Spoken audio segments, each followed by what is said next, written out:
Hello students, good afternoon all of you. आज हम एक नए चैप्टर के साथ आपके सामने आए हैं। आज हड़प्पा सभ्यता में पढ़ाने जा रही हूँ। इसको ध्यान से पढ़ना, देखना। ये बहुत ही परीक्षा की दृष्टि से बहुत महत्वपूर्ण चैप्टर है और मुख्य मुख्य पॉइंट जो इसमें मैं आपको बताऊंगी, जो हड़प्पा सभ्यता के से संबंधित, सिंधु घाटी की सभ्यता से संबंधित अक्सर एग्जाम में पूछे जाते हैं। हड़प्पा सभ्यता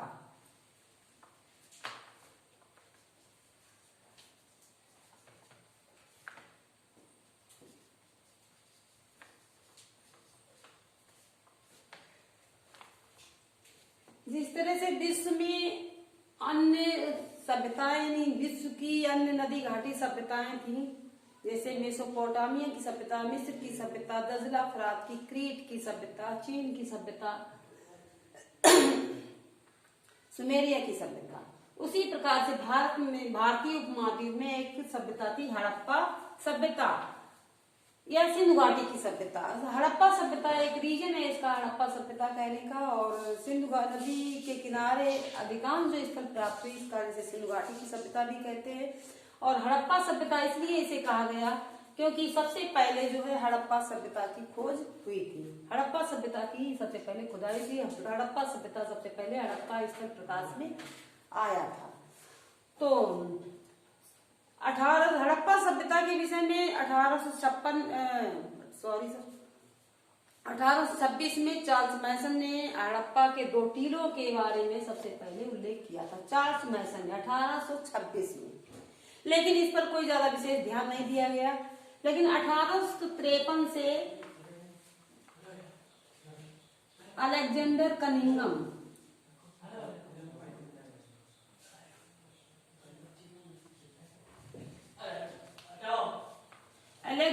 कनिंघम ने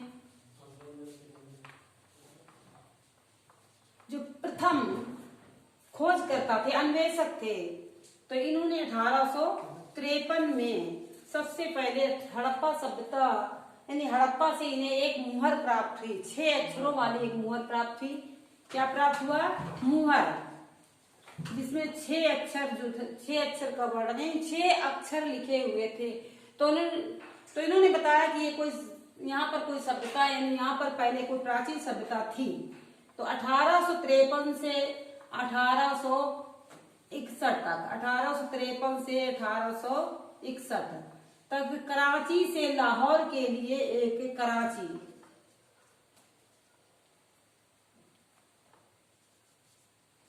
लाहौर के बीच रेलवे लाइन बिछाई जा रही थी। तो उसी समय कुछ ईंटों वगैरह की जरूरत पड़ी, तो ये नजर में आया कि यहाँ पर कोई भवन वगैरह, यानी प्राचीन समय में यहाँ पर कोई भवन वगैरह था, तभी यहाँ से पकी हुई ईंटें निकल रही हैं। तो ये स्थल जो है प्रकाश में आए। इसके बाद क्या हुआ कि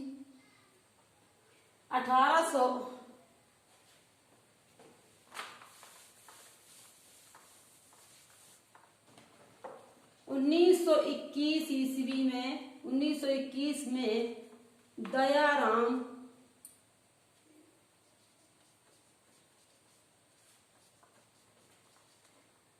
साहनी ने हड़प्पा की खोज की। 1921 में दयाराम साहनी ने हड़प्पा की खुदाई करवाई, जिससे कि कुछ वस्तुएं प्रकाश में आई। हड़प्पा से कुछ वस्तुएं प्रकाश में आई इसमें।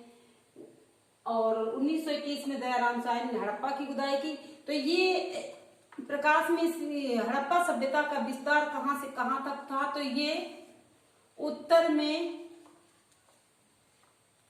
कश्मीर में मांडा पड़ता है। मांडा,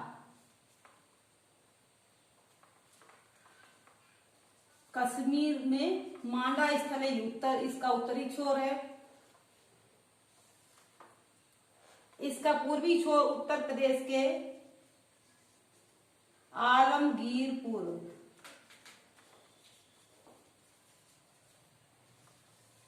पश्चिमी छोर, पश्चिम में ये पड़ता है सुतका गेंडोर। ये सुतका गेंडोर पाकिस्तान के बलूचिस्तान प्रांत में पड़ता है।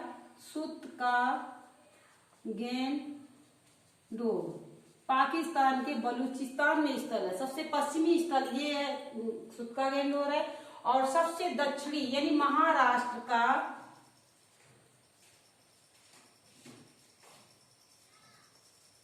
दायमाबाद। भारतीय उपमहाद्वीप का मतलब है कि पाकिस्तान के जो क्षेत्र थे यानी हड़प्पा, मोहनजोदड़ो, चौहंदड़ो, सुक्का गेंदोर, ये स्थल जो है पाकिस्तान से प्राप्त हुए हैं। आलमगीर जो उत्तर प्रदेश भारत में पड़ता है, ये महाराष्ट्र, दायमाबाद जो है महाराष्ट्र में, ये भी भारत इंडिया में है। कश्मीर, मांडा ये सबसे उत्तरी छोर है। लेकिन 2 स्थल और यहाँ प्राप्त हुए अफगानिस्तान में,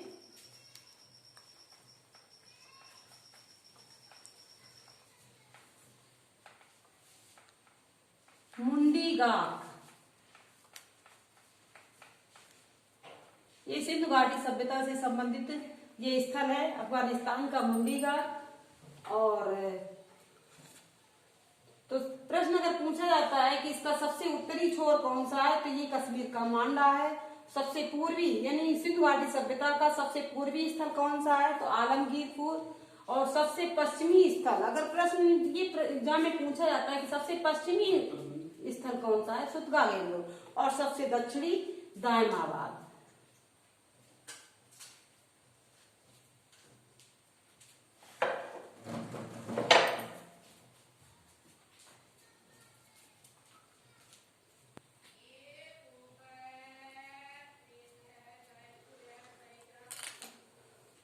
आगे देखो मोहनजोदड़ो। अब इसका जो सबसे पहला स्थल खोजा गया था हड़प्पा, फिर मोहनजोदड़ो। सबसे पहले हड़प्पा की खोज जो है खुदाई 1921 ईस्वी में हुई थी। ये पंजाब प्रांत के मांटगोमरी जिले में पड़ता है। इसकी खुदाई दयाराम सायनी ने अभी बताया था की थी। तो हड़प्पा से जो स्थल प्राप्त हुए हैं, तो कांसे की गाड़ी, प्रश्न यही पूछे जाते हैं एग्जाम में कि कांसे की गाड़ी कहाँ से मिली है, तो ये हड़प्पा से मिली है। गेहूं और जौ के दाने यानी जले हुए गेहूं और जौ के दाने कहाँ से प्राप्त हुए, हड़प्पा से। एक हड़प्पा से अन्न भंडार गृह मिला है, और धोती पहने हुए एक मूर्ति, साधु की मूर्ति मिली है धोती पहने हुए। श्रमिकों का आवास, तो इससे आवास में होता है कि श्रमिकों के जो निवास थे वो अलग रहे होंगे, तो हड़प्पा से श्रमिकों का आवास मिला है। अभिलेख युक्त मुहर जो 1853 में कनिंगम को प्राप्त हुई थी, 6 अक्षर उसमें लिखे हुए थे। तो उस टाइम पे थोड़ी सी लिपि प्रकाश में आई थी, लेकिन 1923 में हड़प्पा की सिंधु घाटी सभ्यता की हड़प्पा सभ्यता की पूरी लिपि प्रकाश में आ चुकी थी।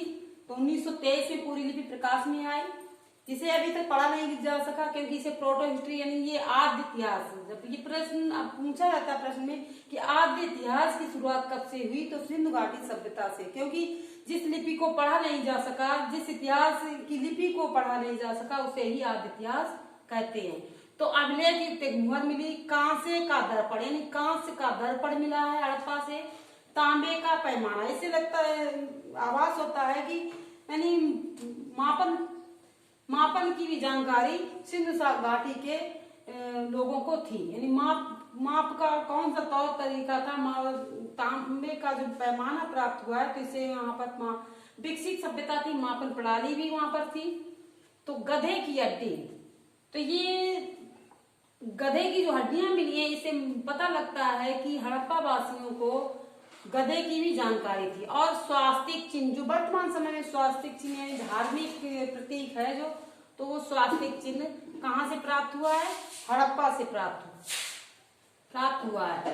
अब ये मोहनजोदड़ो का अर्थ है मृतकों का टीला, भूतों का टीला। तो इसकी मोहनजोदड़ो की खोज 1922 में हुई थी। तो इसके कौन थे, राखाल दास बनर्जी यानी आरडी बनर्जी। मोहनजोदड़ो के उत्खनन कर्ता जो थे वो राखाल दास बनर्जी थे, आरडी बनर्जी थे। और 1922 में मोहनजोदड़ो की खोज हुई थी यानी खुदाई हुई थी। और यहाँ से जो सामग्री प्राप्त हुई है, मोहनजोदड़ो जो है वो सिंध प्रांत, पाकिस्तान के सिंध प्रांत में लड़काना जिले में पड़ता है। तो मोहनजोदड़ो प्रश्न पूछा जाता है कि मोहनजोदड़ो कहाँ स्थित है, तो ये पाकिस्तान के सिंध प्रांत के लड़काना जिले में सिंध नदी के किनारे पर है। प्रश्न ये अक्सर पूछे जाते हैं कि मोहनजोदड़ो किस नदी के किनारे है, तो किस नदी के किनारे? सिंधु नदी। इसी के नाम पर इसे सिंधु सभ्यता यानी सिंधु घाटी की सभ्यता कहा गया। और हड़प्पा जो है ये रावी नदी के किनारे स्थित है। तो यहाँ से एक सभागार मिला, सभागार, तो ये एक सभागार मिला है, पुरोहितों का आवास। अलग आवास होते थे। दो मोहनजोदड़ो में दो प्रकार के मकान थे, एक इस प्रकार से पश्चिम में, दूसरा पूर्व में। पूर्व में जो सामान्य लोग रहते थे जैसे शिल्पी वगैरह और यहाँ पर व्यापारी, कृषक, किसान, यहाँ पर ये पूर्व की ओर जो दुर्ग थे वहां पर रहते थे, और जो पश्चिम की ओर मकान बने हुए थे, दुर्ग थे, वहां पर पुरोहितों, ये विशेष प्रकार के लोग रहते थे, पुरोहितों का आवास था। एक महाविद्यालय मिला, तो ये तो जाहिर है जब महाविद्यालय मिला तो पढ़ाई लिखाई यानी शिक्षा भी प्राप्त करते थे, क्योंकि ये एक श्रेष्ठ सभ्यता थी। प्राचीन समय में इतनी विकसित, इतनी श्रेष्ठ सभ्यता थी, ये बहुत बाद में पता लगा है कि यहाँ पर एक इतनी विकसित सभ्यता थी जहाँ पर महाविद्यालय मिला है, महास्नानागार ऐसा है जहाँ पर एक यानी सार्वजनिक स्नानागार होता था। धार्मिक प्रयोजन के लिए इस महास्नानागार का प्रयोग होता था, क्योंकि स्नानागार ऐसा मिला है जहाँ पर एक जो कुआं था, कुएं से उस स्नानागार को भरा जाता था, और इसके बाद एक नाली, वहीं से एक नाली निकलती थी, और कपड़े बदलने के लिए वहां पर भी कमरे बने हुए थे। 16 मकानों का एक बैरक लाइन, एक कतार में एक लाइन में 16 मकान थे, और एक राजपथ, मुख्य सड़क। तो मुख्य सड़क ऐसे मुख्य सड़क जाती थी, फिर इधर मकान बने हुए थे और इधर गलियां निकलती थी, गलियों में ऐसे मकान, और गलियों मकान के दरवाजे जो थे वो गलियों की तरफ खुलते थे। ये राजपथ जो बना हुआ था मुख्य सड़क पर न खुल करके वो गलियों की तरफ खुला करते थे। अब कांसे की नर्तकी, प्रश्न परीक्षा में अक्सर पूछे जाते हैं एग्जाम में कि कांसे की नग्न नर्तकी यानी कांसे की नर्तकी जो है वो कहाँ से मिली है, तो ये मोहनजोदड़ो से मिली है। और एक दाढ़ी वाले साधु की मूर्ति, तो अब मोहनजोदड़ो से दाढ़ी वाले साधु की मूर्ति मिली है। कुम्हार के 6 भट्टे मिले हैं, यानी चाक, जो मृदभांड वगैरह जो मिट्टी के बर्तन बनते थे, तो इस कुम्हार के 6 भट्टे मिले हैं। सूती कपड़े का साक्ष्य, सूती कपड़ा जो एक मटके में लिपटा हुआ मिला है, धागे मिले हुए, जिससे सूती कपड़े के साक्ष्य मतलब कि सूती कपड़ा भी था, क्योंकि सिंधु घाटी के लोग कपास की खेती करते थे, जाहिर था तो कपड़ा तो बनता ही था, तो सूती कपड़े का टुकड़ा भी मिला है। मातृ देवी की मूर्ति, एक मातृ देवी की मूर्ति मिली है, जिससे ये पता लगता है कि यहाँ का समाज कैसा था, मातृ सत्तात्मक था। और जब प्रश्न ये पूछा जाता है कि भारत में मूर्ति पूजा की शुरुआत कब से हुई, तो मातृ देवी की मूर्ति जब मिली है तो इससे जाहिर होता है कि हड़प्पा काल से ही मूर्ति पूजा की शुरुआत हो गई थी। अन्नागार मिला है, खेती कर कृषक यानी कृषि भी होती थी, तो कृषि में क्या था कि जो टैक्स वगैरह लिए जाते थे तो वो उसी कोठार में अन्नागार में इकट्ठा किया जाता था। अब देखो ये चौंदड़ो भी पाकिस्तान के सिंध प्रांत में पड़ता है। ये मोहनजोदड़ो से लगभग 130 किलोमीटर दूर है, और इसकी खोज एमजी मजूमदार ने की थी। एमजी मजूमदार इसके अन्वेषक यानी इसके उनके उत्खनन करता है। तो चौंदड़ो से क्या क्या मिला है, तो देखो चौंदड़ो से बिल्ली का पीछा करता हुआ कुत्ते का साक्ष्य, यानी कुत्ता एक बिल्ली का पीछा कर रहा है तो उसके साक्ष्य मिले हैं।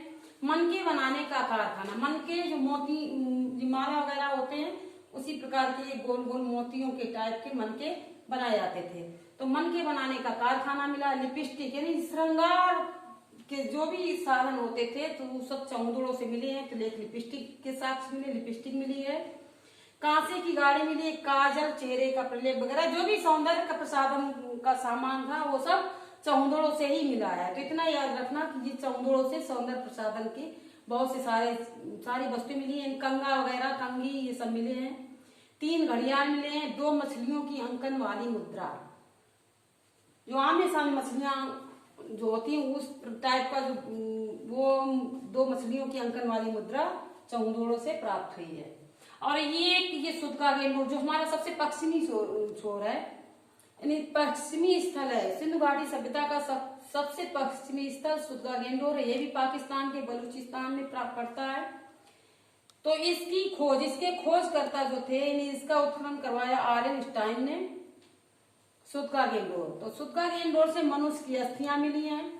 राख से भरा बर्तन, यानी उन अस्थियों को जलाया गया होगा जो मनुष्य का मृतक संस्कार, डेड बॉडी का मृतक संस्कार किया गया होगा। तो वो राख से भरा बर्तन, उसी से राख से भरा बर्तन मिला है। एक तांबे की कुल्हाड़ी मिली है और मिट्टी से बनी चूड़ियां सुदगा गेंडोर से मिली हैं।